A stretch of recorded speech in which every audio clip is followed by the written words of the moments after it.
त्यो भाइलाई ल्याइदेऊ न भनेर भनेको थिएँ कि कस्तो साह्रो परिसक्यो ठेट ल्याउँदैन त कस्तो टाइम लगाएको यो भाइले चाहिँ ल्याइदेऊ ल भनेको थिएँ कि आज चाहिँ नहुने रहेछ ठेट ल्याउँदैन त कति बेला आउँछ हौ एकछिन पर्खिन्छु तर पनि ल्याइदिएको छु इ त ल भाइ थ्याङ्क यू म गएको ल ल कस्तो साह्रो परिरहेको थियो भाइले ल्याइदिएछ नि हौ बिचारा भाइले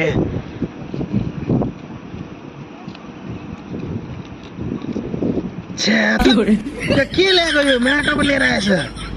त्यत्तिको भाइ यहाँ तिमी यहाँ त कस्तो खालको मान्छे रहेछ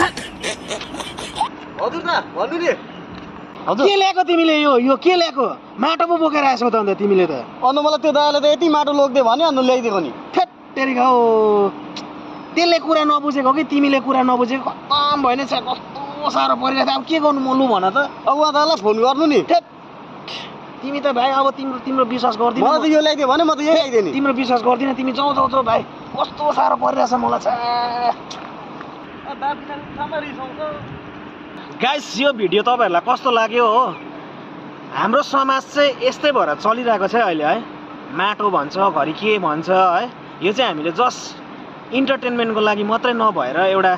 पब्लिकमा है एउटा सन्देश पनि दिनु चाहेको यस्तो कुराहरू चाहिँ तपाईँहरूले नखानुहोस् क्या हो माटो भन्छ घरि जोन्चिना भन्छ घरि आरती भन्छ यस्तो कुरा चलिरहेको छ अहिले हाम्रो समाजमा चाहिँ क्या हो हाम्रो सिक्किममा विशेष गरेर तपाईँहरूले यस्तो कुराहरू चाहिँ एकदम नखाइदिनुहोस् है